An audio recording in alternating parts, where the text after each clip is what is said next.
विश्वाधारं गगनसदृशं मेघवर्णं शुभांगं लक्ष्मीकान्तं कमलनयनं योगिवृद्ध्यानगम्यं वन्दे विष्णुं भवभयहरं सर्वलोकैकनाथं श्रीराघवं दशरथात्मजमप्रमेयं सीतापतिं प्रकुलान्वयरत्नदी आजानुबाहुम् अरविन्ददलायताक्षं रामं निशाचरविनाशकरम् पूजन्तं राम रामेति मधुरं मधुराक्षरम् आरुह्य कविताशाखां वन्दे वाल्मीकिकोकिलं श्रीराम राम रामेति रमे रामे मनोरमे सहस्रनाम तत्तुल्यं श्रीरामनामवदामि कस्तूरीतिलकं ललाटफलके वक्षस्थले कौस्तुभं नासाग्रे नवमौक्तिकं करतले वेणुं कदेवङ्कनं सर्वाङ्गे हरिचन्दनं चकलयं कण्ठे चम्पावलिं गोवस्त्रे परिवेष्टितो जयते गोपालन् वसुदेवस्तं देवं तं सचानूरमर्दनं देवकी परमानन्दं कृष्णं वन्दे जगद्गुरुं मूकं करोति वाचालं पङ्गुं लङ्घयते गिरिं यत्कृपातमहं वन्दे परमानन्दमाधवम् सकल विद्यललोनि सारमे गुरु सरस्वती साकारमे गुरु ब्रతుకు అర్థము తెలుపు జ్ఞానమే గురు భగవంతుని పంచ ప్రాణమే గురు అజ్ఞాన తిమిర సంహారమే గురు అజ్ఞాన తిమిర సంహారమే గురు విజ్ఞాన జ్యోతి ప్రకాశమే గురు వాడని ప్రేమ సుమగంధమే గురు వీడని ఆత్మీయ బంధమే గురు ఆ జగద్గురు స్వరూపులైనటువంటి శివానంద గురువు గారి పాద పద్మాలకు ప్రణమిల్లు భగవత్ ఆత్మ బంధువులైనటువంటి పెద్దలు ఇక్కడ మీ ముందు మాట్లాడే అర్హత నాకు ఉందో లేదో ఆ భగవంతుడే మీకు పరిచయం చేసుకోవడానికే నన్ను ఇక్కడికి పిలిపించాడేమో అనిపిస్తుంది. మీకు చెప్పాల్సిన అర్హత నాకు ఏమాత్రం లేకపోయినా మీతో ఆ సాంగత్యమే మహాభాగ్యంగా రేపు కుంభమేళ అద్భుతంగా ప్రపంచంలో జరిగే ఒక మహాద్భుతం ప్రారంభం కాబోతుంది. నాకు ఒక రోజు ముందే ఆ కుంభమేళ గంగా యమున సరస్వతి త్రివేణి సంగమంలో మునిగి ఎంత పరమ పవిత్రులం అవుతామో ఇలాంటి మహాత్ముల మధ్య ఈరోజు ఈ చారిత్రాత్మకమైన ఈ మహత్తరమైన ఈ ప్రదేశంలో ఇక్కడ నేను ఉపస్థితి కావడమే మహాభాగ్యంగా నేను భావిస్తున్నాను. పూర్వం నైమిషారణ్యంలో శౌనకాది మునులు వేల సంవత్సరాలు సత్రయాగం చేశారని చెప్పి మనం వింటాం. ఎందుకంటే లోక కళ్యాణం. నాకు తెలిసి ఇక్కడ కూడా అలాంటి ఒక మహాద్భుతమైన కార్యం లోక కళ్యాణం కోసం ఇంతమంది మహాత్ములు ఇక్కడ కూర్చొని మీరు చేసే సంకల్పాలు అవి ప్రపంచ వ్యాప్తంగా అవి వెళ్ళి లోక కళ్యాణాన్ని చేకూర్చడానికి దోహదపడతాయేమో. అందుకే ఇంకా ఈ కలియుగంలో మంచి జరుగుతూ ఉంది అంటే ఇలాంటి మహాత్ముల ఆలోచనల వల్ల. మనం ఎక్కడ కూర్చున్నా ఇలాంటి గొప్ప మంచి ఆలోచనలు కనుక జరిగితే అవి ప్రపంచవ్యాప్తంగా తరంగాల రూపంలో వ్యాపిస్తాయి. ఆలోచిస్తాయి అన్నది. Whatever we generate the thought also goes into the world. ఇక్కడ ఉండి మనం ఆలోచిస్తే ప్రపంచంలో ఎక్కడైనా అది ప్రభావాన్ని చూపిస్తుంది అన్నది ఆధునిక శాస్త్రం కూడా, సైన్స్ కూడా దాన్ని తెలియజేస్తుంది. అన్నిటికంటే గొప్ప విషయం, మహద్భాగ్యం ఏంటి అంటే మన జీవితం చరితార్థం చేసుకోవడానికి. ఆదిశంకరాచార్యులు చెప్పినట్టు 3 దుర్లభాలు: మనుష్యత్వం, ముముక్షత్వం, సద్గురుత్వం. 84 కోట్ల జీవరాశుల్లో ఎన్నో జన్మలు ఎత్తిన తర్వాత సంచిత పుణ్యం ఉంటే తప్ప మానవ జన్మ లభించదు. మానవ జన్మ అన్నది చాలా దుర్లభం అని మన ఆచార్యులు సెలవించినట్టే, మనమంతా ఏ పూర్వ పుణ్యమో ఏ యోగ ఫలమో జన్మించినాడవి స్వర్గఖండమున, ఏ మంచి పువ్వులను ప్రేమించినావో నినుమోసే నీ తల్లి కనక గర్భమున అన్నట్టు మానవుడుగా జన్మించడమే అతి దుర్లభం. అందులో ఈ కర్మభూమి, దివ్యభూమి, ధర్మభూమి అయినటువంటి భారతదేశంలో పుట్టడం ఇంకా మహద్భాగ్యం. అవన్నీ మనకు లభించినాయని నేను అనుకుంటున్నా. మానవ జన్మ, దాంతోపాటు పరమ పవిత్రమైనటువంటి ఈ పుణ్యభూమి, ధర్మభూమి, కర్మభూమి, దివ్యభూమిలో భారతదేశంలో మనం జన్మించడం అది మన పూర్వజన్మ సుకృతం. అందులో ఈ జన్మ చరితార్థం కావడానికి అన్నిటికంటే ముఖ్యమైనటువంటిది సాంగత్యం. అందుకే పెద్దలు చెప్పినట్టు సత్సంగత్వే నిస్సంగత్వం, నిస్సంగత్వే నిర్మోహత్వం, నిర్మోహత్వే నిశ్చలతత్వం, నిశ్చలతత్వే జీవన్ ముక్తి అని. అంటే మనం ఎందుకు ఈ జన్మ లభించింది అంటే పరమ పురుషార్థాన్ని పొందడానికే మానవ జన్మ లభించింది. ఈ జన్మ యొక్క అర్థము పరమార్థం. అది ఆ పరమ పురుషార్థాన్ని పొందాలంటే మనకు వచ్చే 4 పురుషార్థాలను పెద్దలు అందించారు: ధర్మ, అర్థ, కామ, మోక్షాలు. ఈ ధర్మాన్ని ఆధారం చేసుకొని అర్థము, కామము ఉన్నట్టయితే ఆచరిస్తే ఆ మోక్షానికి, పరమ పురుషార్థమైన మోక్షానికి అర్హత లభిస్తుంది అని. అందుకే భారతదేశంలో ప్రతిదీ ధర్మానికి ఆధారం చేసే ఇక్కడ పెద్దలు ఇవ్వడం జరిగింది. చాలాటి మహానుభావులు చెప్పినట్టు, if you tell me your friends, I will tell you who you are అని. అందుకే ఎవరితో మనం సాంగత్యం, the association is very important. ఇద్దరు పిచ్చగాళ్ళు కలిస్తే ఏం మాట్లాడుకుంటారో వాళ్ళ స్థాయిలోనే మాట్లాడుకుంటారు. శనివారం రోజు వెంకటేశ్వర స్వామి గుడిలోకి వెళ్తే వాళ్ళు మంచి ప్రసాదం దొరికింది అని ఒకరు, శుక్రవారం రోజు మస్జిద్ దగ్గరికి వెళ్తే డబ్బులు ఇచ్చారని ఒకరు, ఆదివారం వచ్చాయి. వాళ్ళ స్థాయి అంతే.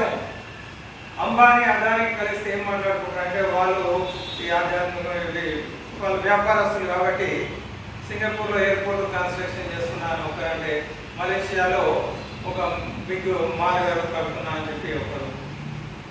ఇట్లా ఎవరి ఆలోచన తగ్గట్టు వాళ్ళే మాట్లాడారు. నేను గతంలో పనిచేస్తూ ఉంటే అక్కడ పంచాయతీ అవుతూ ఉండేది. వాళ్ళు ఎవరు అంటే ఇలాంటి అలాంటి వాళ్ళు. ఒక ఆయన చెప్తూ ఉన్నాడు, అదే నీకు మహబూబ్ నగర్, జడ్చల 2 రాసిచ్చినా కదా, నువ్వు షాద్నారాయణకి వచ్చినావు అని. 2 సిటీలు ఎట్లా రాసిస్తున్నావు?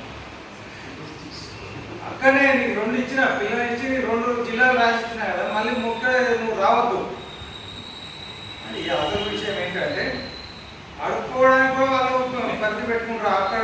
అక్కడి వాడు ఇక్కడ వచ్చి ఆడుకోవద్దు.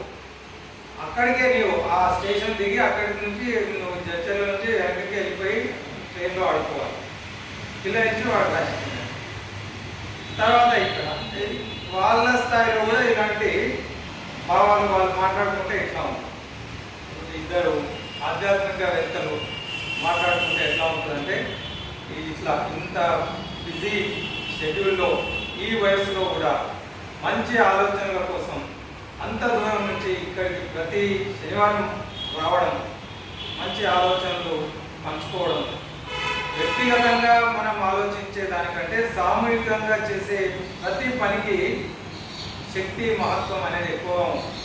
అందుకే 10 మంది కలిసి ఏ పని చేసినా, ఒక పూజ చేసినా, ఒక జపం చేసినా, ఒక ఆలోచన చేసినా దాని ప్రభావం చాలా తీవ్రంగా చాలా గొప్పగా ఉంటుంది. కాబట్టి ఇంతమంది ఈ గొప్ప వ్యక్తులు ఇక్కడ ఈ గొప్ప ప్రదేశంలో ఒక మహనీయుడు, they only live who live for others, the rest are here dead. చాలామంది పుడుతూ ఉంటారు, చేస్తూ ఉంటారు, కానీ కొద్దిమంది ప్రపంచంలో వాళ్ళ పేరు, కీర్తి, యశస్సు మిగిలిపోతుంది. అలాంటి గొప్ప వ్యక్తి హెచ్కే ప్రసాద్ గారు. ఇలాంటి గొప్ప కార్యాలు వాళ్ళు చేసి చిరస్మరణీయంగా వాళ్ళ జీవితం చరితార్థం అయ్యేటట్టు చేసుకున్నాం. అందుకే ఇక్కడ ఇంతకుముందే పురుషార్థాన్ని పొందడం, ఏ పని చేసినా. పెళ్లి చేసుకున్నాం, ఎందుకు పెళ్లి చేసుకుంటాం అంటే ఆ మధ్యలో నాగార్జున సినిమా ఒక పత్రిక తీసుకొని వస్తుంది, సార్ నాకు పెళ్ళి ఉంది సార్.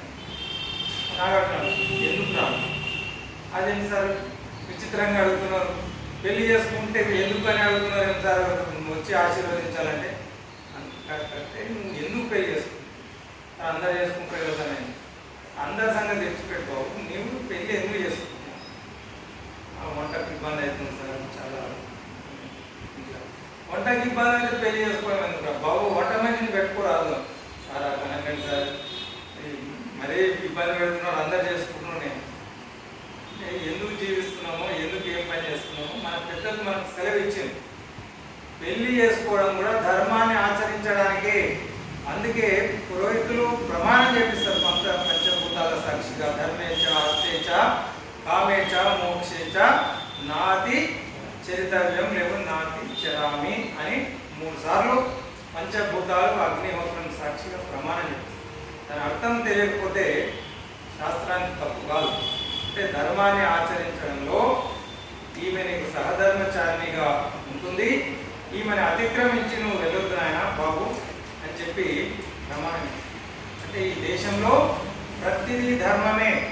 విచిత్రం ఏమిటంటే ఇక్కడ యుద్ధం కూడా ధర్మమే, పుట్టుక కూడా ధర్మమే, మంగళమే, చావు కూడా అంతకంటే మంగళంగానే. అందుకే షోడశ సంస్కారాలలో మనకు అంత్యేష్టి 16వ సంస్కారాన్ని మన పెద్దల అంత్యేష్టి సంస్కారం, the final journey, the final action. మనం చేసే చిట్ట చివరి పని ఏంటంటే మనం ఇక్కడ నుంచి వెళ్ళిపోవడం, నిష్క్రమణ. వచ్చినాం కానీ పోవడం, వచ్చినాం ఎట్లా వచ్చినామో వచ్చేసినాం. అది కూడా మన సంచిత పాప కర్మ అనుభవించడానికే జన్మ అనేది లభించింది. అది భగవంతుడు మనకు ఈ కష్టాలు, నన్ను పూరి గుడిసెలో పుట్టించిండు, అంబానీ ఇంట్లో పుట్టగానే ఏరోప్లేన్లో వెళ్ళేవాడిని, టిఫిన్ చేయడానికి సింగపూర్ వెళ్ళేవాడిని, షాపింగ్ చేయడానికి మలేషి, ఇట్లా అనుకోవచ్చు. నేను కూడా కేసీఆర్ ఇంట్లో పుడితే, నేను హరీష్ రావు లాగా వాళ్ళ అందరిలో పుడితే నేను కూడా మంత్రి అయ్యేటోని, అది కరెక్టే. కానీ మనం పుట్టాం కదా అక్కడ. అది ఈ భగవంతుడు కారణం కాదు, నన్ను ఇక్కడ ఎందుకు పుట్టించిండు, ఆయనకి అక్కడ అట్లా ఎందుకు ఇచ్చిండు, నాకు కష్టాలు ఎందుకు ఇచ్చిండు అని చాలామంది భగవంతుడిని నిందిస్తూ ఉంటారు. మన జన్మకు భగవంతుడు ఎందుకు కారణం అవుతాడు? మనం జన్మించడానికి కారణం మనమే. మన గత జన్మలలో చేసిన పాపము, పుణ్యము, ఆ కర్మ అనుభవించడానికే మళ్ళీ మనకు జన్మ అనేది లభిస్తుంది. కానీ భగవంతుడికి ఇందులో ప్రమేయం అనేది ఉండదు. ఆ జన్మ లేకుండా చేసుకోవడానికే మనం ప్రయత్నం చేయాలి. సార్ ఏమైతుంది సార్, పుడితే చాలా మంచిది కదా, దావత్ చేసుకుంటాం మనం పుట్టగానే, అది గొప్ప అవకాశంగా సెలబ్రేట్ చేసి ద మూమెంట్ ఆఫ్ సెలబ్రేషన్ అని అనుకోవచ్చు. కానీ పుట్టడం అంటే 9 నెలలు తల్లి గర్భంలో ఆ చిమ్మ చీకటిలో మల మూత్రాలు, క్రిమి కీటకాలు, ఒకవైపు దుర్గంధం, అసలు కాళ్ళు చాపుకోవడానికి కూడా వీల్లేనటువంటి ఆ సంకుచితమైనటువంటి ప్రదేశంలో 1 నిమిషం 1 గంట మనం భరించలేము. కానీ 9 నెలలు తల్లి గర్భంలో అలాంటి పరిస్థితిలో జీవుడు ఉండాల్సిన పరిస్థితి ఉంది. జన్మెత్తాలంటే 9 నెలలు ఉండాలి. ఇది గర్భోపనిషత్తులో దాని గురించి ఇవన్నీ తెలియజేస్తే ఈ లోకంలో ఎవ్వరూ తప్పు చేయడానికి ప్రయత్నం చేయాలి.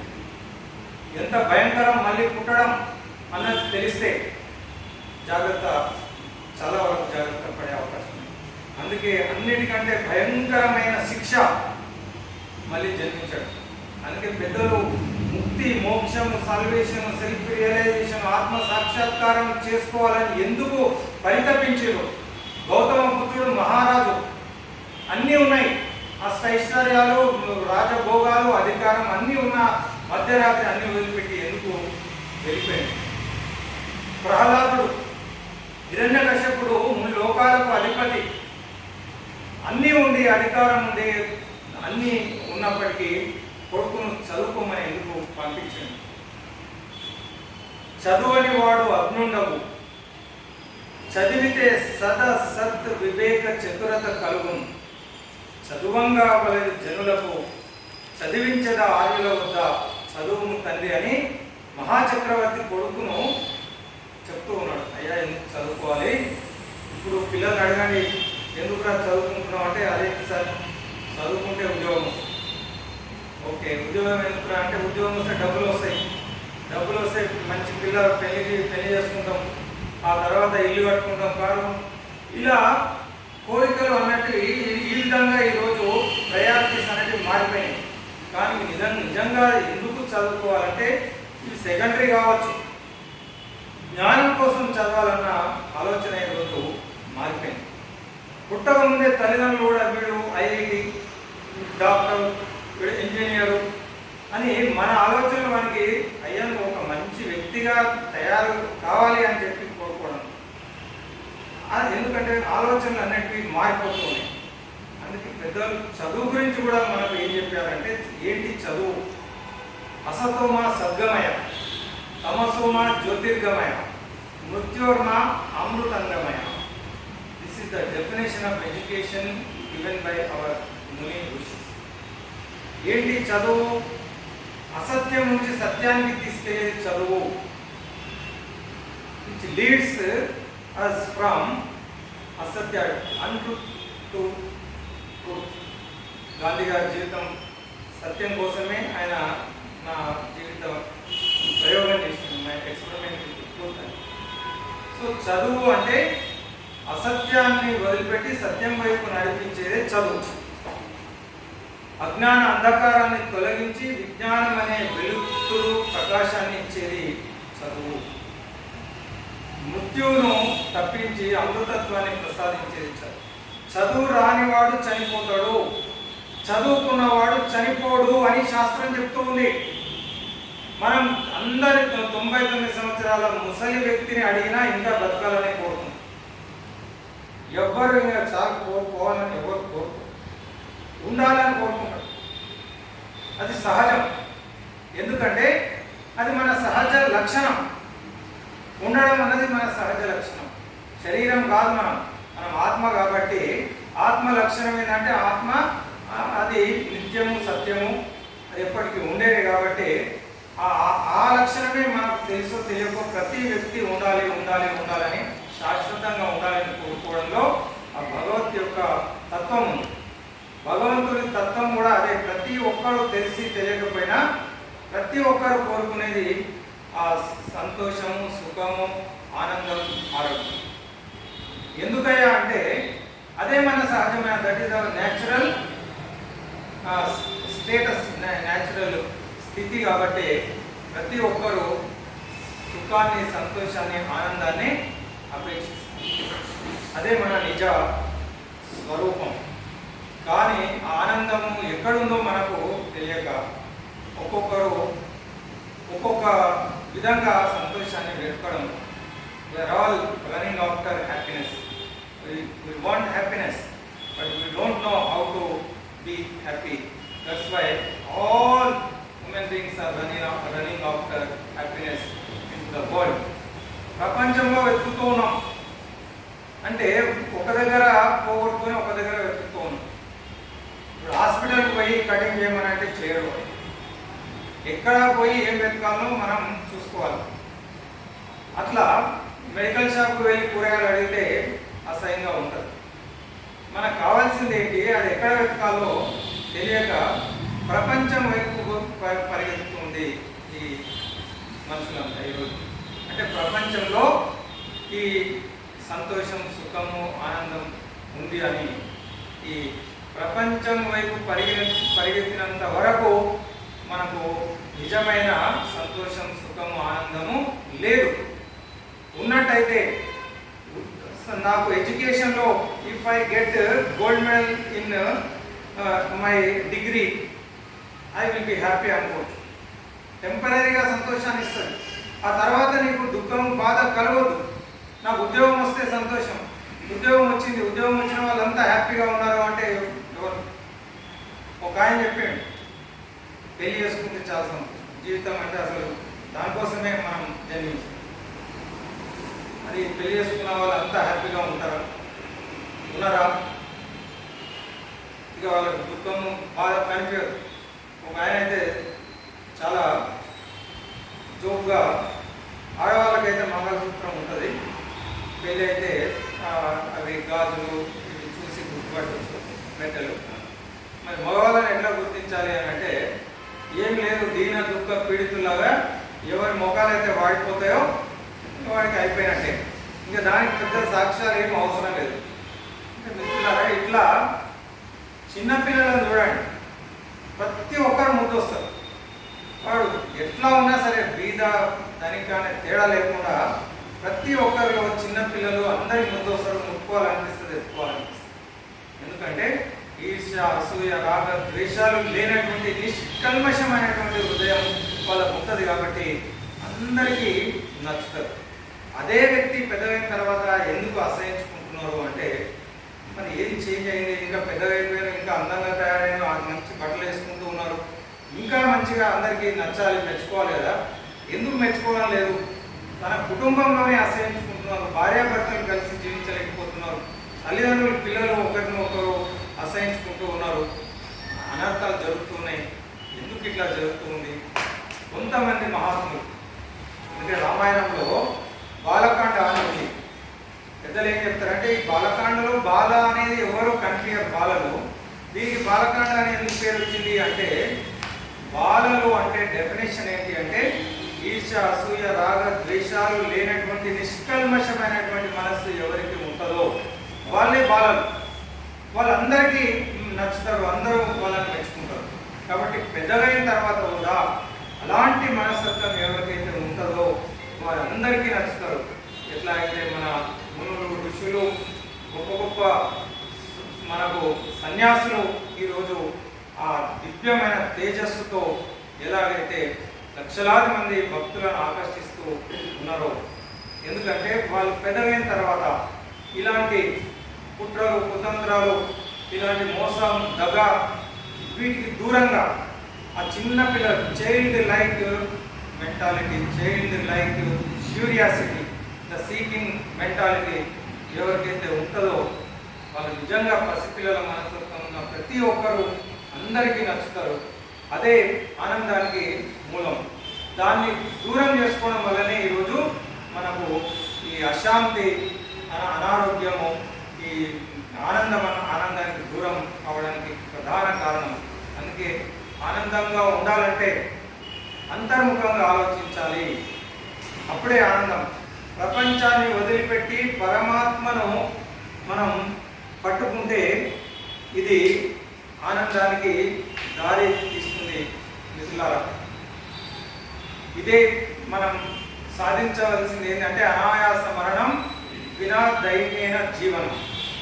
కాబట్టి ఎట్లా బతకాలో, వాట్ ఈజ్ లైఫ్ అంటే life is a segment between P and D, birth, death, the journey between birth and death is life అని ఒక మహానుభావుడు చెప్పినట్టు. But there is a C. It is no matter how long we live, what matters is how we live is certainly matters, my dear friends. అందుకే ఎంతకాలం జీవించామన్నది కాదు, ఎట్లా జీవిస్తున్నాం అన్నది ముఖ్యం. ఎప్పుడు ఎంటర్ అయ్యామన్నది కాదు, అంతే సంతోషంగా ఎగ్జిట్ కూడా కావాలి. పద్మవ్యూహంలోకి ఎంటర్ కావడం కాదు, దాని నుంచి ఎగ్జిట్ కావడం అన్నిటికంటే ముఖ్యం. వెళ్ళడం కంటే బయటికి రావడం కూడా చాలా ముఖ్యం. కాబట్టి we have entered in to this life, but we should know how to exit.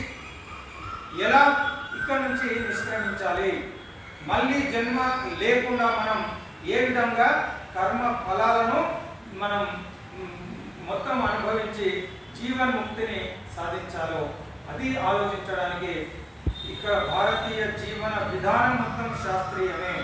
Vivekananda Swami చెప్పినట్టు test the religion in the lab then accept అంటారు.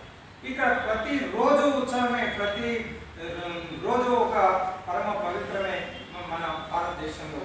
అందుకనే వేల సంవత్సరాలు మన పైన దాడులు జరిగిన ఇది అంగట్లో రతనాలు అమ్మినారట, ఇచ్చట అగ్గిపెట్టెలో పట్టు చీరలెల్లారట, రాతిలో రాగాలు పలికించినారట, రాగాలతో రాళ్ళు కరిగించినారట.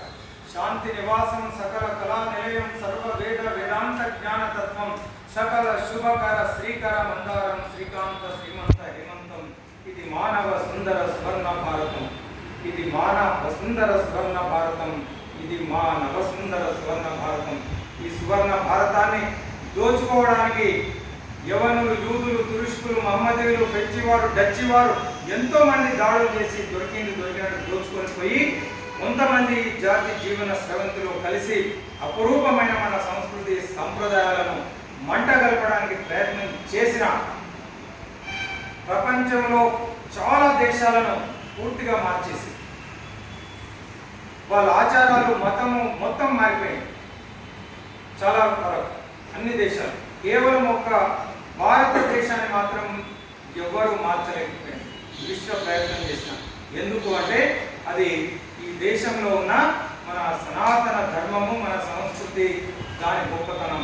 ఇది ఎవడు విడదీయలేడు. చచ్చిన జాతి కాదు మరి చావదు వేయి యుగాలకైనా, వెన్నించిన జాతి కాదు పరుగెత్తు విరోధుని పిలిచి కౌగిట గుచ్చిన జాతి రాయిది, మరుత్తరు శాఖలతో కూడా హాయిగా అచ్చనకాయలాడుకునేరా మన కీర్తిల కామ తల్లికలు. అందుకే అచ్చపు చీకటింట్ల పొరులాడుచునుండ ప్రపంచమెల్లా ఈ పచ్చని తల్లి గుమ్మములపై వెలిగెను మని దీపికలు, కనను వచ్చిన ఖండ ఖండముల వారికి తీరునట్టుగా విచ్చము పెట్టే భారత సమితి బియ్యంకున రెండు చేతులను. అందుకే ఈ దేశంలో ప్రతిదీ సైన్సే, ప్రతి ఒక్కటి మన జీవన్ముక్తి కోసమే. అందుకే పెళ్లి పుట్టుకతో పాటు యుద్ధాన్ని కూడా ధర్మాన్ని ధర్మయుద్ధం అని చెప్పినటువంటి దేశం ప్రపంచంలో కేవలం ఒక భారతదేశమే. ప్రపంచం మొత్తం దొంగ చాటుగా ఏ విధంగానైనా ఇతరులపై దాడి చేసి ఆక్రమించుకోవడానికి ప్రయత్నం చేసి రక్తపాతాన్ని సృష్టించి ఆక్రమించుకున్నటువంటి చరిత్ర ప్రపంచానికి ఉంటే, భారతదేశంలో యుద్ధాన్ని కూడా ధర్మంగా నిర్వహించి దానికి నియమాలను ప్రకటించి టైం టేబుల్ ప్రకారం సూర్యోదయం అయిన తర్వాత యుద్ధం ప్రారంభమైతే సూర్యాస్తమయం కత్తి తీసి నరకబోయే ముందు కూడా సూర్యుడు అస్తమీద బెల్లు మోగిందంటే వెనక్కి తీసుకున్నటువంటి గొప్ప సంస్కృతి ఈ దేశంలో ఉంది. మిత్రులారా, ఈరోజు మన పండుగలు కావచ్చు. ఎందుకు పండుగలు జరుపుకుంటామంటే, పండుగ అంటే సంతోషం, సామూహికంగా మన సంతోషాన్ని, సౌభాగ్యాన్ని, ఆరోగ్యాన్ని, ఆనందాన్ని అనుభవించడం. అంటే ప్రతిరోజు అనుభవించాలి. అదే మన నిజ స్వరూపం. ఇందాక చెప్పుకున్నట్టు ప్రతిదీ ఆనందం, సంతోషం కోసం, ఆరోగ్యం కోసం. ఎందుకంటే నీ నిజ స్వరూపం we are the tiny particles of the god. కాబట్టి భగవంతుడు మనం అంశాలను. కాబట్టి ఎవరయ్యా భగవంతుడు అంటే సత్ చిత్ ఆనందం, సచ్చిదానందం అని చెప్తాం కదా. ఆ సచ్చిదానంద స్వరూపమే మనం, ఆ భగవంత్ స్వరూపమే మనం. కాబట్టి మనలో కూడా అదే లక్షణాలు కనిపిస్తాయి. అందుకే ఆ లక్షణాలు మనకు సంతోషంగా ఉండాలి, ఎల్లప్పుడూ ఉండాలి, శాశ్వతంగా ఉండాలి, ఆనందంగా ఉండాలని చెప్పి ప్రతి ఒక్కరి లోపల అనిపించడం అది సహజం. అయితే దానికి ప్రయత్నం చేయడానికి మన పెద్దలు అన్ని ఆచారాలను మనకు అందించడం జరిగింది. వాటిని ఆచరిస్తే మనకు ఆనందం, ఆరోగ్యం, ఐశ్వర్యం, సంతోషం, సౌభాగ్యం అన్నీ లభిస్తాయి. చివరికి జన్మ చరితార్థం కూడా అవుతుంది. అందుకే ఉగాది ఎండాకాలం ఇక్కడ అన్ని పుట్టిన పురాణాలు కావు. ప్రతి దాని వెనకాల సైన్స్, శాస్త్రం అనేది ఉంది. ఉగాది ఎండాకాలంలో వస్తుంది కాబట్టి ఎండాకాలంలో శరీరానికి చలువ అవసరం. అందుకే మనకు ఉగాది రోజు పచ్చడి తాగమని చెప్పారు. పచ్చడిలో చలువ అనేది ఉంటుంది. అంతేకాదు కేవలం ఆరోగ్యమే కాదు, ఆధ్యాత్మికత కూడా మనకు జోడించింది. వన్ షాట్ టూ బర్డ్స్ కాదు, వన్ షాట్ మెనీ బర్డ్స్. ఇక్కడ ఏది ఒక పని కాదు, అనేక ప్రయోజనాల గురించి మనకు ఏ కార్యం చేసినా అక్కడ ఆరోగ్యము, ఆనందము, ఆహ్లాదంతో పాటు ఆధ్యాత్మికం అంటే జీవన్ముక్తి పొందాలంటే మనిషి ప్రపంచాన్ని కాదు పరమాత్మ వైపు కూడా చూడాలనే ఉద్దేశంతో జీవితాన్ని ఎలా సుఖ దుఃఖాలను కూడా సమవేత వివిస్తవ అన్నట్టు శీతోష్ణ సమదుఃఖేషు. కష్టాలు వచ్చినప్పుడు కృంగిపోకుండా, సుఖాలు వచ్చినప్పుడు పొంగిపోకుండా ఆ సమదృష్టితో ఉండడానికి అనేక మార్గాలు మనకు ఉగాది పచ్చడి. జీవితం అంటే కేవలం సుఖాలే కాదు, కష్టాలు కూడా వస్తాయి. మరి జీవితాన్ని కష్టాలలో పొంగిపోకుండా దాన్ని ఎట్లా అనుభవించాలో, అందుకే కల కానిది విలువైనది బ్రతుకు, కన్నీటి ధారలలోనే బలి చేయకు, అగాధము జలనిధిలోన ఆనిముత్యం ఉన్నట్లే, కష్టాల మడుగున దాగి సుఖమున్నదిలే, ఉందిలే మంచి కాలం ముందు ముందు అని. ఈ గొప్ప తాత్విక చింతన, ఈ ఫిలాసఫీ మనకు ఇవ్వడం వల్ల మనిషి కష్టాలు వచ్చినప్పుడు కూడా సుఖంగా ఉండడం, ఆ ధైర్యంగా ఉండడం, ఆత్మవిశ్వాసంతో వాటిని ఎదుర్కొనే ఒక గొప్ప. ఈరోజు the so called developed European countries they are suffering with psychomotive disorders. So దాదాపు 2030 అంటే almost half of the population suffering with psychomotive disorders in America. అందుకే సైకియాట్రిస్టులకు అక్కడ చాలా డిమాండ్ ఉంటుంది.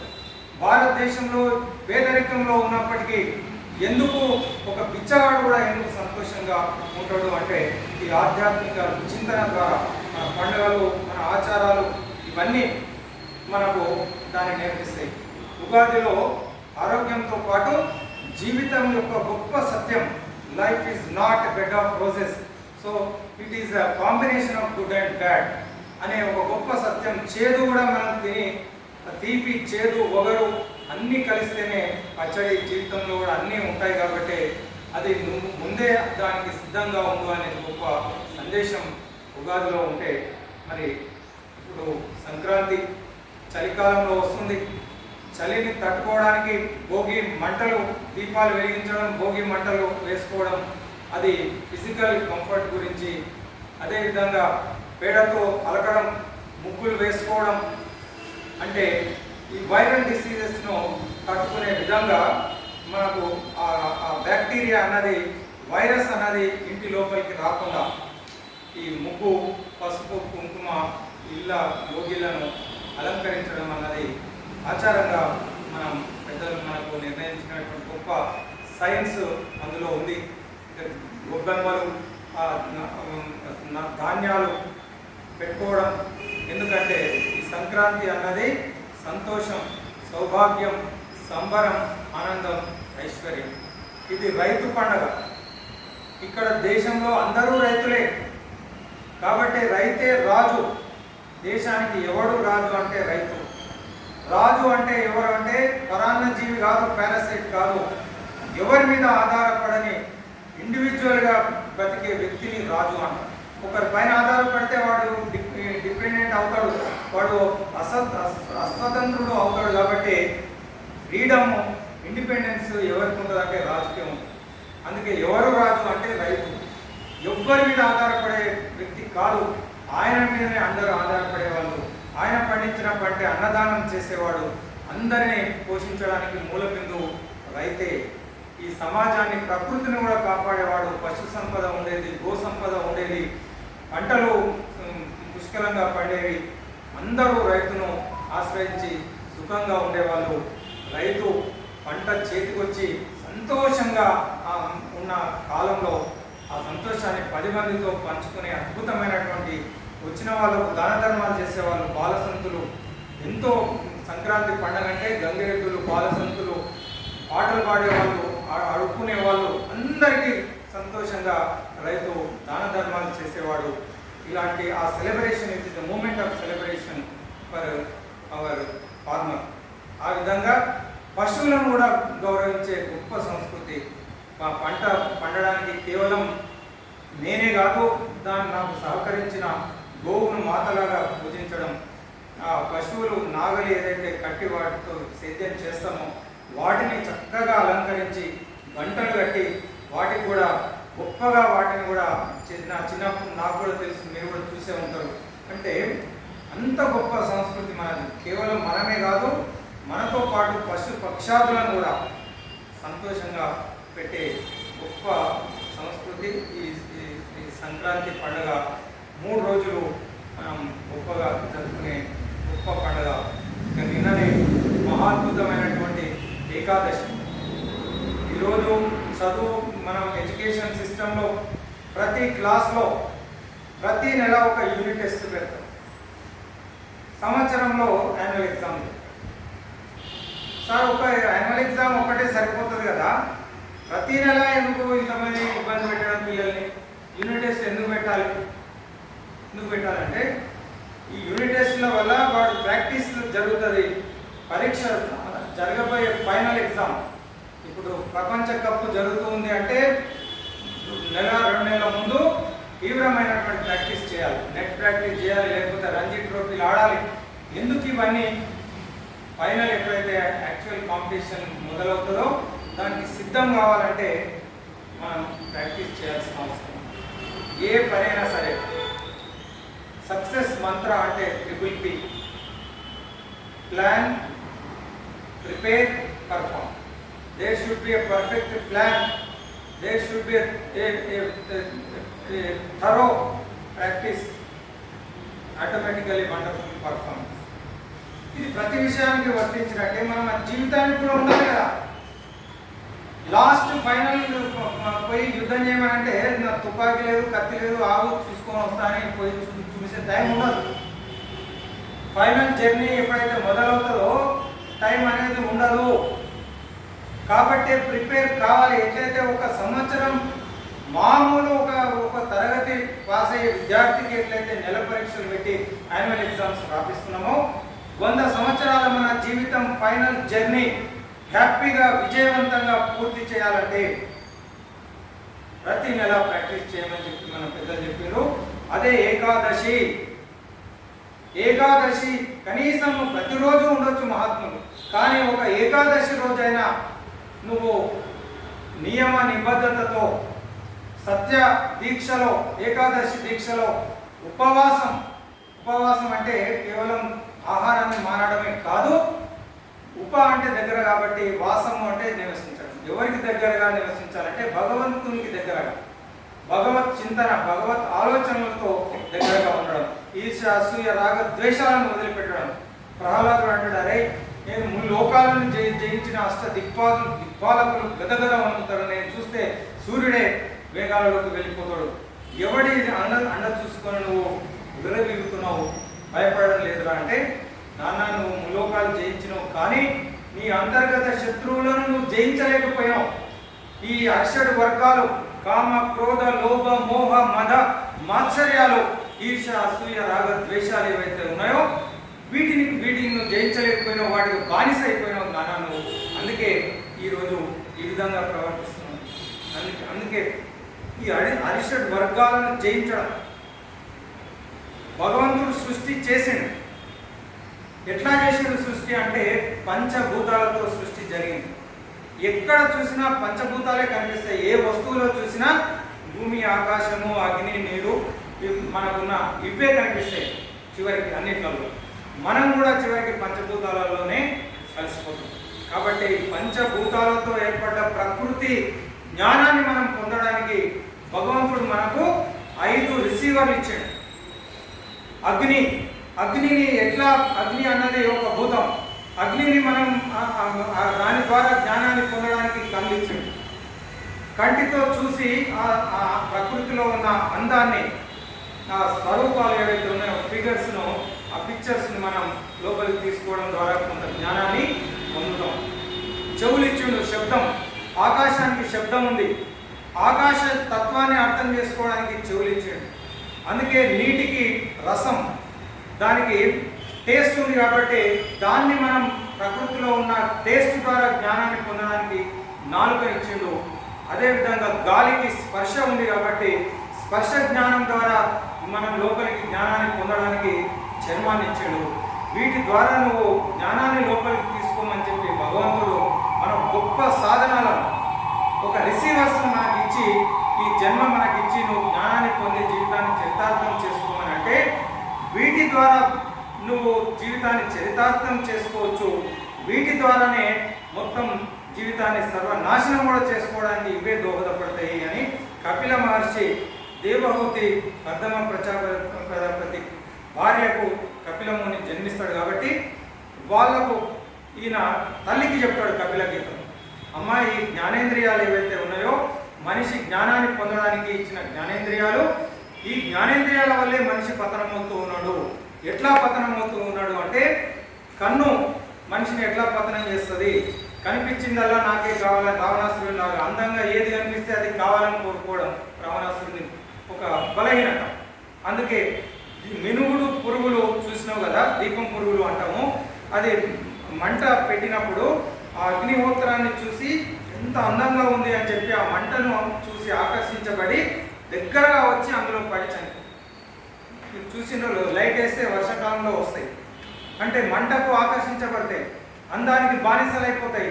ఆ బలహీనతే వాటి ప్రాణాన్ని తీస్తుంది. అదేవిధంగా చేప నీళ్ళల్లో ఉంటుంది, పొట్ట నిండా తింటుంది. 45 నిమిషాలు అయింది. నేను చెప్తుంటే ఆనందంగా ఉంది. ఆనందంలో ఇట్లా ఈ జ్ఞానేంద్రియాలు 5, కర్మేంద్రియాలు 5, మనస్సు, మనోబుద్ధి అహంకార చిత్తాది నాహం నా శ్రోత్రం నా జిహ్వ నా చగ్రాన నేత్రే. ఎవరు నువ్వు అంటే నేను శివోహం శివోహం అని స్వామీజీ ఆచార్యులు చెప్పినట్టు మన నిజస్వరూపం ఎవరు అంటే అహం బ్రహ్మాస్మి అన్నట్టు ఆనంద చిదానంద స్వరూపో శివోహం శివోహం. అలాంటి ఆనందమే మనలో ఉంది. దాన్ని అంతర్ముఖంగా మనం అనుభవించడానికి ఏకాదశి వచ్చింది.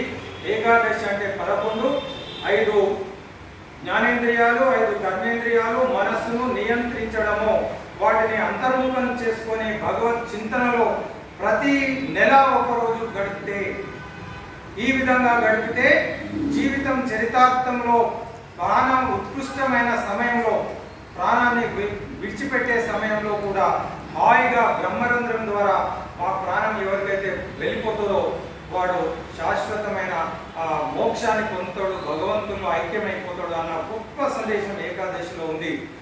సంవత్సరానికి 24 ఏకాదశులు అయితే అందులో ఒకసారి వచ్చేది వైకుంఠ ఏకాదశి, ముక్కోటి ఏకాదశి. ముక్కోటి దేవతలు విష్ణుమూర్తి భూలోకానికి వచ్చి భగవంతుని భక్తులకు అనుగ్రహించే పరమ పవిత్రమైన రోజు. ఆ రోజు ఏకాదశి వ్రతం, మంచినీళ్ళు కూడా స్వీకరించకుండా ఉపవాస దీక్షలో ఉండి భగవత్ చింతనలో ప్రహ్లాదుడు కనుక ఎట్లయితే ఉన్నాడో పానీయంబులు త్రాగుచును, పుజుచును, భాషించుచును, హాసలీలా నిద్రాదులు సేయుచును, తిరుగుచును, లక్ష్మింపుచును, సంతత శ్రీ నారాయణ పాద పద్మయుగలి చింతామృత స్వాద సంధానుడై మరిచన్ ఏతద్ విశ్వం సుధారిస్తుందని చెప్పినట్టు కూర్చున్నా, లేచినా, నిలబడ్డా, ఆడుకుంటున్నా, పండుకుంటున్నా, ఏం చేస్తున్నా మనసు మాత్రం భగవంతునిలో ఐక్యం చేసుకోవడం ఉండడం. కనీసం ఒకరోజైనా ప్రాక్టీస్ చేస్తే జీవితం అంతా అట్లా అద్భుతంగా జరిగిపోతుందని చెప్పి ఏకాదశి ఉంది. ఆ వైకుంఠ ఏకాదశి రోజు కనీసం 24 ఏకాదశులలో ఒక ఏకాదశి రోజైనా మనం ఈ వ్రతాన్ని పాటిస్తే 3 కోట్ల ఏకాదశుల పుణ్య ఫలం మనకు లభిస్తుందని చెప్పి ఆ ఫలశ్రుతిలో ఉంది. కాబట్టి అలాంటి గొప్ప మనకు ఔషధం ఏకాదశి ప్రతి నెల వస్తుంది. మిత్రులారా, మీరంతా పాటిస్తూనే ఉండొచ్చు, నాకు తెలుసు. నేను కూడా తెలుసుకొని ఆచరించడానికి ప్రయత్నం చేస్తూ ఉన్నా. ఎందుకంటే ఉదరే ఆత్మానం ఆత్మ ఏవ రిపురాత్మన ఆత్మరేవ మనోబంధు ఆత్మ ఏవ రిపురాత్మన అన్నట్టు యువర్ మైండ్ యువరయ మీ ప్రధాన శత్రువు. అంటే your mind can be your best friend, otherwise it becomes your worst enemy. అన్నిటికీ మనస్సే కారణం, అన్నిటికీ ఆలోచనలే కారణం. అసూయను మురికి కూపమందు మునిగినాను, అహంకృతిని అలంకృతిగా తలను దాల్చినాను, నేల విడిచి కర్ర వదిలి సాము చేసినాను, నాలో నీ ఉన్నావనే నిజం మరచినా. ఎలా ఏలానను బ్రతువు ఓ రామ, ఏలానను బ్రతువు ఓ శ్రీ రఘురామ అన్నట్టు ఆ ఈర్ష అసూయ రాగ ద్వేషాలతో కుళ్ళిపోయిన మనస్సు ఈరోజు అగ్నిహోత్రం కట్టెలో ఉంటే కట్టెనే దహించి వేస్తుంది. ఈర్ష అసూయ రాగ ద్వేషాలు అహంకారం ఎవరిలో ఉంటుందో వాడే కృషించి నశించి మాడి మసైపోతాడు. కాబట్టి వాటికి దూరంగా సంతోషంగా జీవితాన్ని గడపాలి. ఈ లోకంలో ఈ నా దేహంలో ఎన్నాళ్ళైనా బ్రతకడం ఇష్టం, ఎప్పుడు రాలినా ఇష్టం ఇష్టం. సంసారం ఒక సాగరం అయితే జలక్రీడలుగా జీవనం ఇష్టం. మళ్ళీ పుట్టుడే మరణం అయితే ఆ మరణం అంటే మరీ ఇష్టం. ఆ విధంగా ఇలా తరానికి దూరంగా ఎలాగన్నదే నాకు భయం అన్నట్టు మరి పొరపాటున మోక్షం వస్తే పుట్టుక లేకుండా పోతే ఇలా తలానికి దూరంగా ఎలాగన్నది. అందుకే ఎట్లా జీవించాలో అదే నేర్చుకోవాలి, ఎట్లా సంతోషంగా ఉండాలో నేర్చుకోవాలి. తృప్తి అన్నది చాలా ముఖ్యం.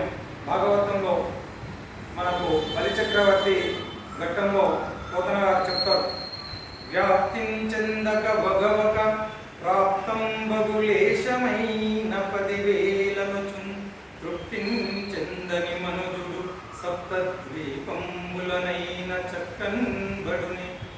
ఇంట్లో కరెంటు పోగానే బయటకు వచ్చి చూస్తాం. ఎందుకంటే పక్కింట్లో పోయిదా లేదా, అంతా పోయిందంటే హాయిగా కూర్చుంది.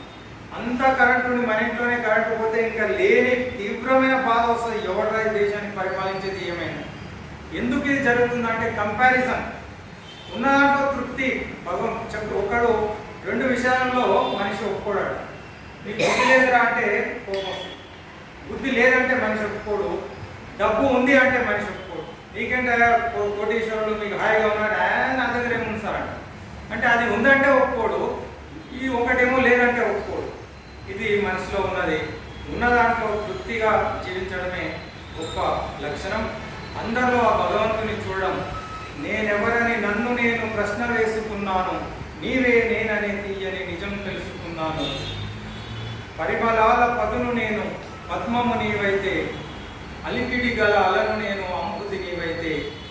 నీవెవరని నన్ను నేను ప్రశ్న వేసుకున్నాను, నీవే నేననే తీయని నిజం తెలుసుకున్నా.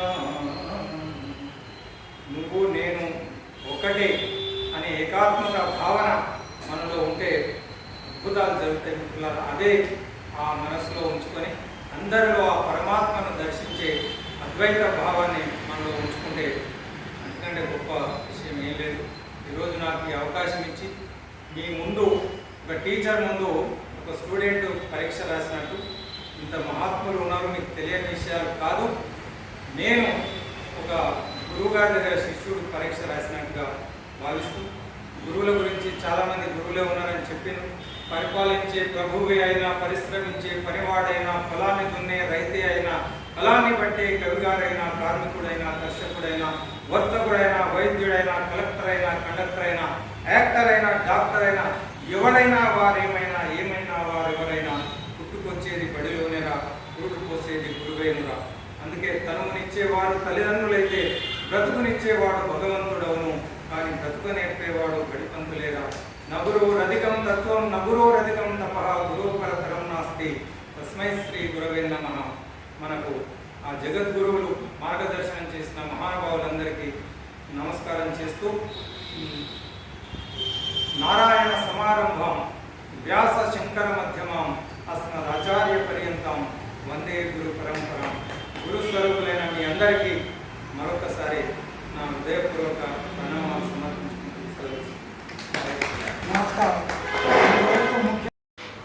3 విషయాలు ముచ్చరించుకోవాలని అనుకున్నాం సార్. ఒకటి ఏంటంటే ముక్కోటి ఏకాదశి లేదా వైకుంఠ ఏకాదశి. ఏకాదశి యొక్క ప్రాముఖ్యత, ఏకాదశి యొక్క ప్రాముఖ్యత, వాటి ఏకాదశి అంటే ఏంటి, దాని గురించి ఒక బ్రీఫ్గా 2 నిమిషాలు. దాని తర్వాత భోగి, సంక్రాంతి, కర్మ, దాని తర్వాత వివేకానంద యొక్క జన్మదినం గురించి. ఈ 3 మన యొక్క సబ్జెక్ట్. అయితే పుష్యమాసంలో వచ్చేటువంటి ఈ యొక్క సంక్రాంతి ఏదైతే ఉందో దాని యొక్క మీనింగ్ ఏంటంటే పుష్యం అంటే పోషణ శక్తి ఇచ్చేటువంటి కాలానికి చాలా గొప్ప విలువ ఉంది సార్. అంటే మనం ఏదైతే సంవత్సరాలు నెలలు గంటలు నిమిషాలు ఏదైతే అంటున్నామో ఇవన్నీ కూడా సూర్యుడి మీద ఆధారపడి ఉంది. అయితే ఈ సంక్రాంతి అంటే ఏంటి? వాటికి మీ సంక్రాంతి అంటే ఏంటి? సంక్రాంతి అంటే చేరుట లేదా సంక్రమించుట. మేష లగ్నంలో సూర్యుడు ధనువు రాశి నుంచి మకర రాశిలో ప్రవేశించడాన్ని మకర సంక్రాంతి అంటాం. అయితే ఈ సంక్రాంతి మనం ఏదైతే చేస్తున్నామో ఇదే రకంగా జనవరిలో చేసేటువంటి పండుగలు వివిధ ప్రాంతాల్లో వివిధ రకాలుగా ఉన్నాయి సార్. ఒకటి ఏంటంటే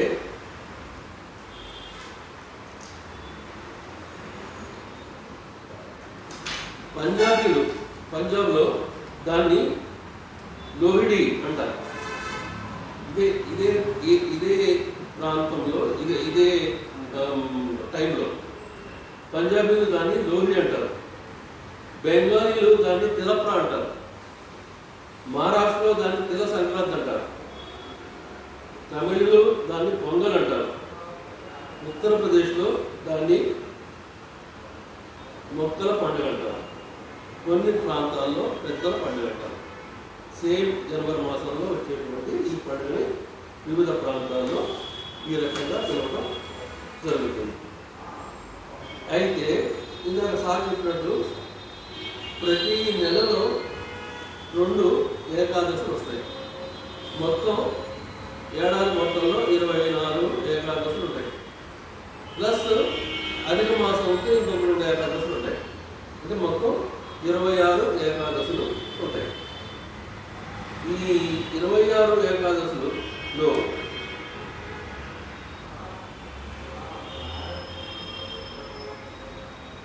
దాని లిస్టు అవసరం అనుకుంటే మనం చెప్పవచ్చు. వాసింగ్ ఒకటి కామద ఏకాదశి, పాప విమోచన ఏకాదశి, వరుణిని ఏకాదశి, మోహిని ఏకాదశి, నిర్జల ఏకాదశి, అపర ఏకాదశి, శయన ఏకాదశి, యోగిని ఏకాదశి, పుత్రద ఏకాదశి, కామిక ఏకాదశి, పద్మనాభ ఏకాదశి, యజయ ఏకాదశి, పాపాంకుశ ఏకాదశి, ఇందిర ఏకాదశి, ప్రబోధిని ఏకాదశి, రమ ఏకాదశి, మోక్ష ఏకాదశి, వైకుంఠ ఏకాదశి లేదా ముకుంఠ ఏకాదశి, పుత్రద ఏకాదశి, సఫల ఏకాదశి, జయ ఏకాదశి, షటిల ఏకాదశి, అమల ఏకాదశి, విజయ ఏకాదశి. ఇవి 24 ఇన్ఫర్మేషన్ కోసం చెప్పాను.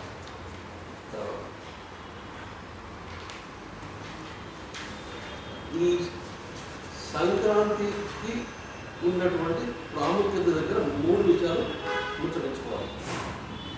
ఒకటి ఏంటంటే శిశిర ఋతువులో పుష్యమాసంలో వచ్చేటువంటి ఈ సంక్రాంతి ఏదైతే ఉంటుందో సాధారణంగా ప్రతి సంవత్సరం 13, 14, 15 తేదీల్లో మాత్రమే వస్తుంది. తర్వాత ఈ ఏకాదశి తర్వాత సంక్రాంతికి ఉన్నటువంటి ప్రాముఖ్యత ఏంటంటే మిగిలిన పండుగలన్నీ కూడా చాంద్రమానం ప్రకారం జరుగుతాయి. ఒక్క ఏకాదశి ప్లస్ సంక్రాంతి మాత్రమే సౌరమానం ప్రకారంగా జరుగుతుంది.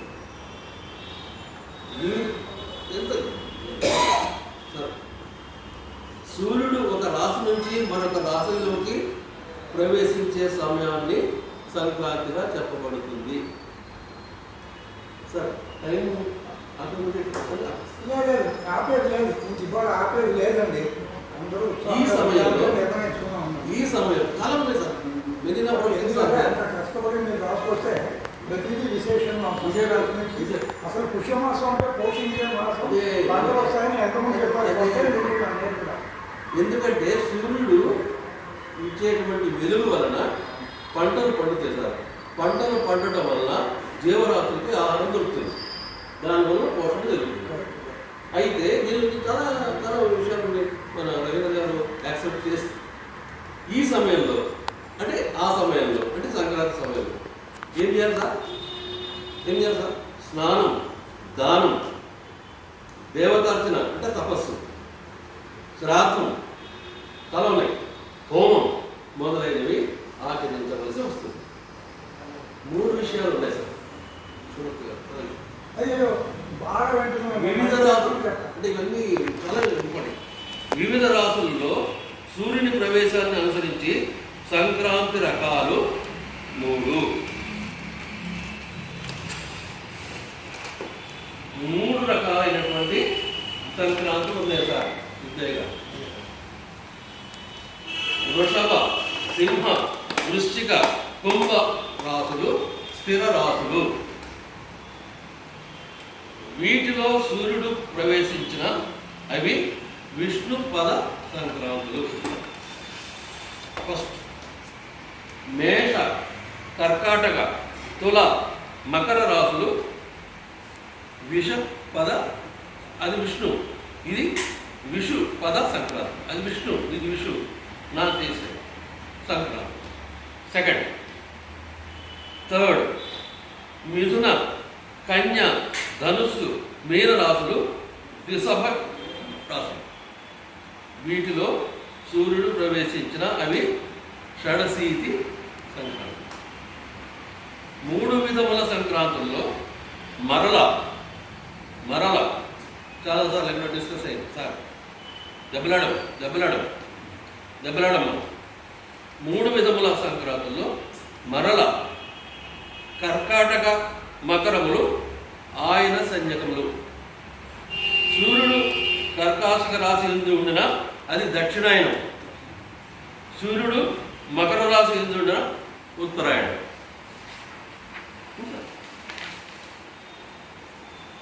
ఏ సంక్రాంతి ఏ వారం ఏ నక్షత్రంలో వస్తుందో చెప్పాడు సార్.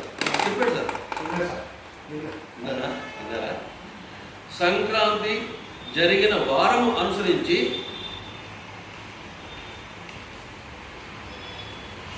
సంక్రమణ నామములు. ఏ వారం వస్తే అది ఏ సంక్రాంతి అవుతుంది. ప్రతిసారి ఒకటే వారంలో రావాలనే రూల్ లేదు కదా. ఆదివారం ఘోష, సోమవారం ఝాంస, మంగళవారం మహాదరి, బుధవారం మందాకిని, గురువారం మంద, శుక్రవారం మిశ్రిత, శనివారం రాక్షసి. ఈసారి మంగళవారం. ఈ నామాన్ని బట్టి ఫలితాలు ఉంటాయి. ఆ నామాన్ని బట్టి ఫలితాలు. మహా సంక్రాంతి ఎలా వస్తుంది? మకర రాశిని ఉత్తరాయణం అంటే వచ్చింది కాబట్టి, అది ఉత్తరాయణంలో వచ్చింది కాబట్టి దాన్ని మకర రాశి అన్నాం. ఇది విషుపద సంక్రాంతి. వారాన్ని బట్టి మంగళవారం మహాదరి. పైన అది సంక్రాంతి సమయం. What is the exact time of పుణ్యకాలం అని మనం ఏదైతే అంటామో వాడు చెప్పాడు సార్. సంక్రాంతి సమయం అత్యంత సూక్ష్మమైనది. Nobody can imagine.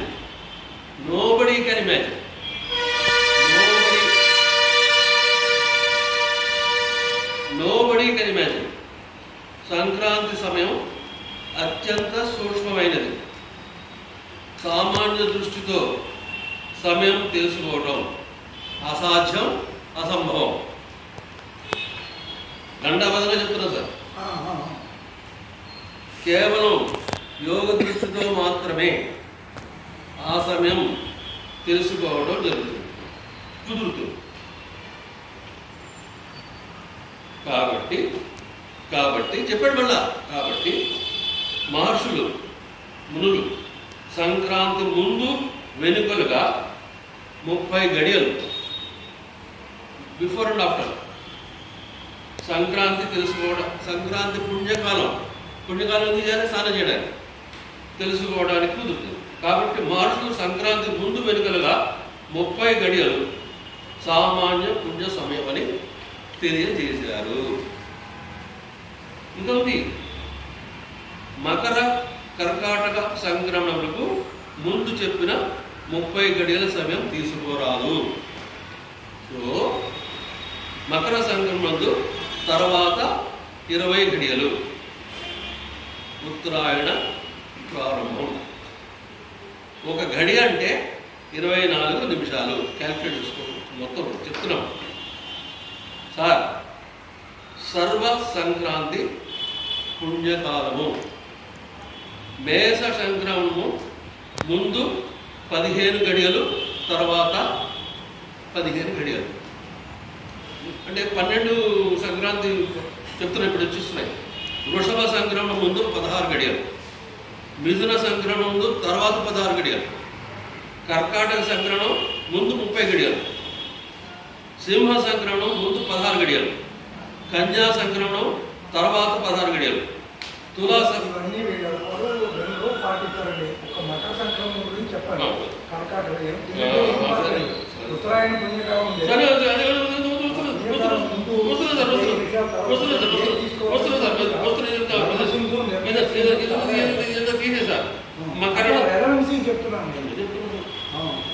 మకర సంక్రమణం తర్వాత 20 గడియలు అంటే 8 గంటలు, 20 × 24 అంటే 420 నిమిషాలు. సో ఆ పర్టికులర్ టైం అంత ఉంది.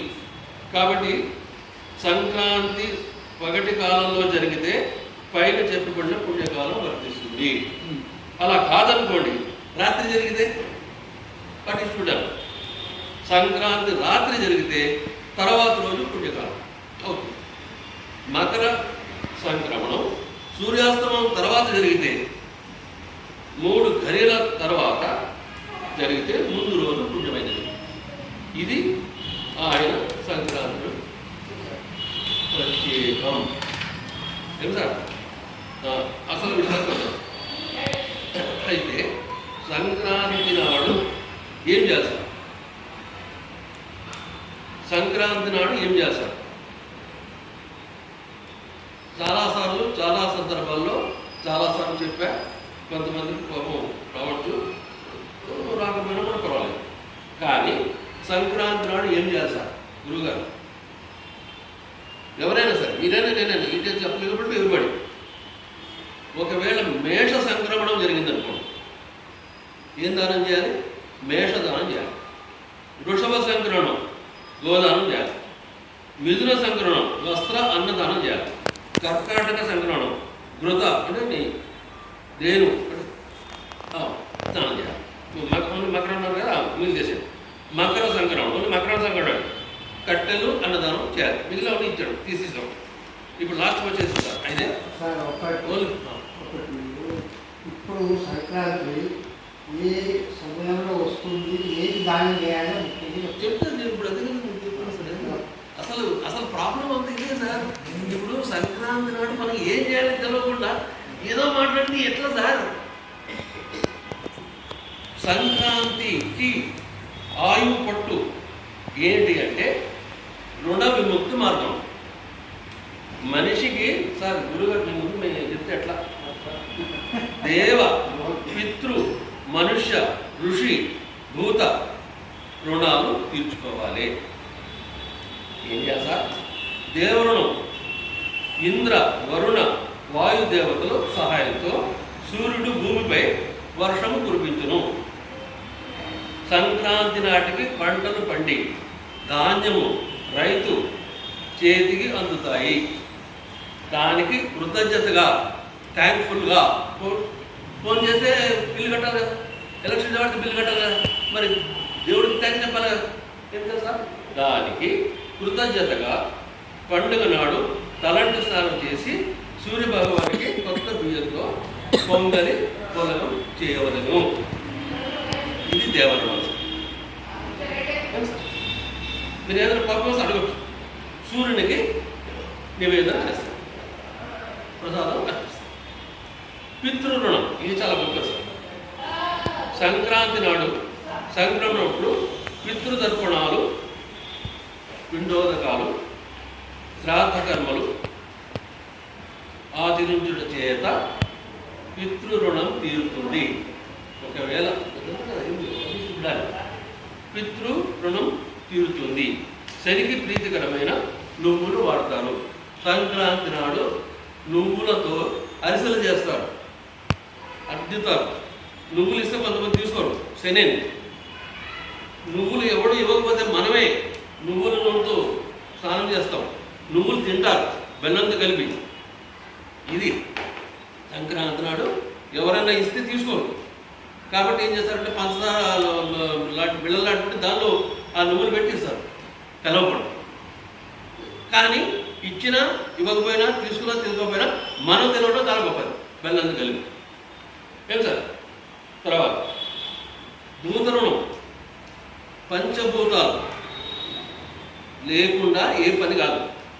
పంచభూతాలు సహకరించడం చేత పంటలు పండుతాయి.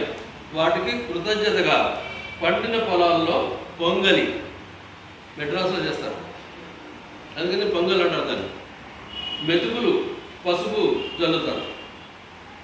తర్వాత గుమ్మడికాయ పగలగొడతారు. గుమ్మడికాయ ఎందుకు పగలగొడతారు సార్ అంటే, గుమ్మడికాయ ఈక్వలెంట్ భూమి, విశ్వం. ఎవడైతే గుమ్మడికాయ దానం చేస్తాడో వాడు మహత్తరమైనటువంటి భాగ్యం పొందుతాడు సార్. చేతనైతే ఒక గుమ్మడికాయ 10 రూపాయలు పొందిపోయింది దానం చేసి. ఎంత మంచిది సార్. సూక్ష్మంలో వర్షం. ఏం చెప్పారు సార్, ఏం చెప్పారు సార్. తర్వాత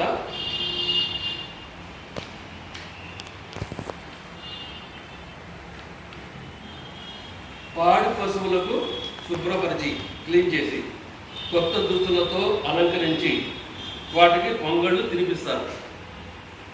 ఇంట్లో దేవాలయాల్లో ధాన్య కంకులు, పిచ్చుకలకి ఇట్లా కంకులు ఉంటాయి, ఎలాడిస్తారు. వచ్చి ఇట్లా ఒకటో తిని వెళ్ళిపోతాయి. మళ్ళాగా మడ్రెస్ బిరువాలు ఉండవు. ఆకలి వేసినప్పుడు వచ్చి వెళ్ళిపోతాయి. మనం దాచుకుంటాం, ఫ్రిడ్జ్లో పెట్టుకుంటాం 3 రోజుల తర్వాత. దేవాలయాల్లో ధాన్యపు కంకులు గుర్తులు వేలాడిస్తారు. గింజలను పిచ్చుకలు తింటాయి. ఇంకా కూడా పెట్టచ్చు. పూర్వకాలంలో రైతుల ఇళ్లలో ఉండేవి. దాని తర్వాత పిచ్చేసేవారు. మనుష్యుడు సమాజ సహకారానికి మానవుని మనుగడ చాలా అవసరం. అందుకు కృతజ్ఞతగా దానాలు చేస్తారు. పూర్వకాలంలో మంగళవాళ్ళు, చాకలవాళ్ళు ఏడాది పొడుగుతా వాళ్ళకి వడ్లిచ్చేసేవాళ్ళు సార్. కరణీలో అంటే ఇక్కడ వంటలో పట్టువారి కరణాలు ఉంటారు కదా, ముసలి కరణాలు, పటేలు పట్టువారు. పూర్వకాలంలో ధాన్యం ఉన్నవాళ్ళు రైతులు ఇప్పటిలాగా డబ్బులు ఇచ్చి క్రాప్ చేయించుకునేవాళ్ళు కాదు. అటు ఏడాది పొడుగు వచ్చి చేసిపోయేవాడు అంతే. కానీ అటు ఎంతమంది ఉన్నవాడు మనవతో సహా లైన్గా కొట్టుకు వెళ్ళిపోయేవాడు. వాడికి ఏం చేసేవాడు, ఏడాది సరిపడా ధాన్యం ఇచ్చేవాడు సార్, బట్టలు ఇచ్చేవాడు. నాకు తెలుసు, ప్రాక్టికల్ నేను చూసా. దానాలు చేస్తారు. ఇతర వృత్తుల వారిని చాకలాడు ఉంటారు, డబ్బులు ఎవరు ఇస్త్రీకి దానికి 2 రూపాయలు అట్లా కాదు.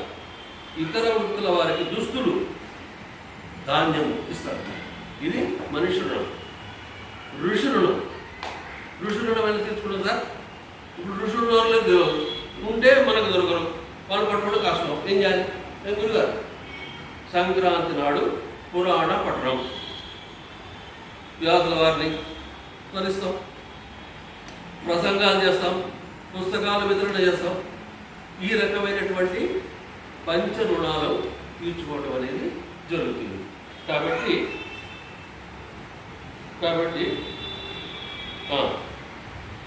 ఇప్పుడు మీ దగ్గరికి వచ్చింది సార్. సాధారణ చెప్పేసి వదిలేస్తాం. సాధారణంగా ఏం జరుగుతుందంటే సార్, ఏదైనా మీటింగ్ జరుగుతుంటే ఏదో మాట్లాడుతుంటే మధ్యలో ఏదో యాక్సిడెంట్ అయింది సార్, త్రుటిలో తప్పించుకున్నాడు సార్ అంటాడు. What is the meaning of త్రుటి? త్రుటి గురించి చెప్పాడు సార్.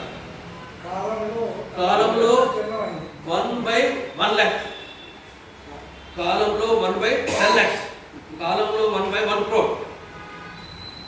సంక్రమణ మీరు అంటే కదా ఏం చేయాలి సార్, ఎట్లా చేయాలి సార్? సంక్రమణ సూక్ష్మ రూపం, ఎవ్వడు పట్టుకోలేడు, చూడలేడు, కానీ పట్టుకోవచ్చు. ఎట్లా పట్టుకోవచ్చు? కనురెప్ప కదల్చడానికి ఇట్లా అంటారు చూడండి. కనురెప్ప కదల్చడానికి పట్టే సమయం త్రుటి, త్రుటి జస్ట్ ఇట్లా హైలైట్. కానీ లిప్తలో 1/2 వంతు లీసన. లిప్తకాలం అంటే త్రుటి అయినాక లిప్త వచ్చింది. లిప్తిలో 1/2 వంతు లీసక. దీనిలో 60 వంతు లవ. దానిలో త్రుటిలో తప్పించుకోవచ్చని అంటే తప్పించుకోనే కానీ ఆ. పట్టుకోవచ్చు. ఎలా పట్టుకోవాలో చెప్పండి. ఇట్లా పట్టుకోవాలి, ఇట్లా పట్టుకోవాలి. ఎలా పట్టుకోవాలో మరి చెప్పండి. ఏమంటారు మన ఒలింపిక్ ఏమంటారు మ్యాచ్ జరిగినప్పుడు స్పీడ్ పట్టుకోవడానికి 1/1000 కెమెరా ఉంటుంది. అవును. దాంతో పట్టుకోవాలి. మరి మనకి మనం పట్టుకోలేము సార్, పట్టుకోలేము. అది ప్రాబ్లం. కాబట్టి ఏం చెప్పామంటే ఆ టైము ఎంత 20 ఇంత చెప్పు కదా. అందుకని 30 నిమిషాలు అందుకని వాళ్ళు దాంట్లో ఒక బ్యాంక్ ఇచ్చారు. మీరు నన్ను బ్యాంక్ పట్టుకోమని మీరు నన్ను కిరికిరిలో పెట్టారు సార్. మీరు నన్ను కిరికిరిలో పెట్టారు సార్. 8 గంటలు అంటే 20 గడియలు అంటే 20 × 24 నిమిషాలు, 480 నిమిషాలు. 480/60 చేస్తే 8 గంటల టైం. కాబట్టి పొద్దున 6 నుంచి సాయంత్రం 6 గంటల చేసుకుంటాం. కష్టం కానీ మార్గం ఉంది సార్. ఉంది సార్. సూక్ష్మలో రాని చెప్పారు. సూక్ష్మంలో అని చెప్పేసి ఆపేస్తారు. చెప్పేసారు. దీనిలో 60 వంతు రేడు, దీనిలో 60 వంతు త్రుటి. ఈ త్రుటిలో సంక్రమణం జరుగుతుంది. ఆ సంక్రమణ కాలంలో దానం చేయొచ్చు, స్నానం చేయొచ్చు, మంచి పనులు చేయొచ్చు, ఏమన్నా చేయొచ్చు. ఇది నేను చెప్పదలుచుకున్నాను.